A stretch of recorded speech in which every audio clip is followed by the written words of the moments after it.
మిథున రాశి వారికి ఈ వారంలో విజయ అవకాశాలు ఏ మేరకు అనుకూలిస్తున్నాయండి? చాలా వరకు అనుకూలిస్తున్నాయి. 4 గ్రహాలు సహకరిస్తున్నాయి. లాభంలో రవి బుధ యోగాలు, సప్తమ చంద్రుడు, తృతీయ రాహువు. మంచి పనులు చేసి తగిన పేరు ప్రతిష్టలు సంపాదిస్తారు. అదృష్టయోగం పరిపూర్ణం. గృహంలో శుభకార్య ప్రసక్తి. మనోబలంతో పెద్దలను మెప్పిస్తారు. ధనలాభం చక్కగా ఉంది. బంధుమిత్రుల వల్ల ఆనందంగా గడుపుతారు. ఒక సమస్య వేధిస్తుంది, అది ఈ వారంలో పరిష్కరింపబడుతుంది. ఆ సమస్య నుండి బయటపడతారు. బుద్ధిబలంతో పదవి లాభం చేకూరుతుంది. పట్టుదల మిమ్మల్ని కార్యోన్ముఖుల్ని చేస్తుంది. కీర్తి వల్ల బాధ్యత మరింతగా పెరుగుతుంది.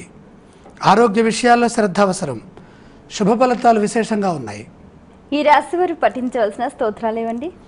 విఘ్నాలు దూరం చేయాలంటే శ్రీ సుబ్రహ్మణ్యేశ్వర స్వామి వారి దర్శనం, స్తోత్రం చాలా మంచిది. ఆలయ సందర్శన క్రమంలో ఏ దేవీ దేవతలను దర్శించాలంటారు? సుబ్రహ్మణ్యేశ్వర స్వామి వారి ధ్యానం చేస్తూ సుబ్రహ్మణ్యేశ్వర స్వామి వారిని మనసారా వారంలో ఒక్కరోజైనా దర్శనం చేసుకోండి. మిథున రాశి వారు చేయవలసిన దానాలు ఏవండి? కుజ ప్రభావం అధికంగా ఉంది. ద్వాదశంలో ఆవేశాలకు వెళ్ళి ఇబ్బంది కొని తెచ్చుకునే విధంగా ఉన్నది కాబట్టి కందులు అవకాశం ఉంటే కొంచెం దానం